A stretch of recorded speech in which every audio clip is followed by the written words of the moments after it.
সেদিন বাবার বাসায় খুব সুন্দর একটা আয়োজন হয়েছিল, যেহেতু আমরা সব ভাই বোনরা একসাথে হয়েছিলাম।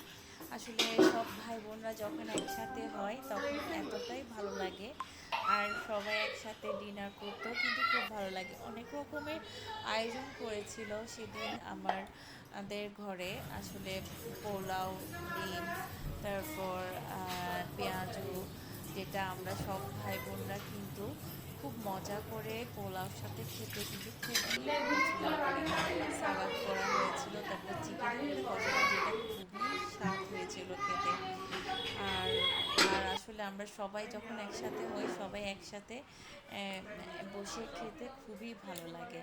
আসলে সবাই ক্যামেরা শাই, সেই জন্য দেখি ভিডিও প্লেটগুলো করা কই। হয়নি। আসলে আবার মার জন্য কিন্তু আমরা নিরামিষ রান্না করি, যেহেতু মা এগুলো খায় না।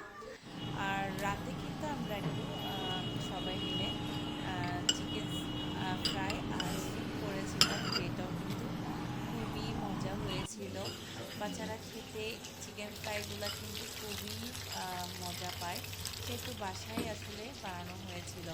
বাসায় খেতে কিন্তু মানে একটু রেস্টুরেন্টের মতো ফিল না হলেও কিন্তু মোটামুটি অনেকটাই রেস্টুরেন্টের মতো লাগে, সেহেতু আমরা বাসায় করেছিলাম চিকেন ফ্রাইগুলো বাচ্চাদের জন্য।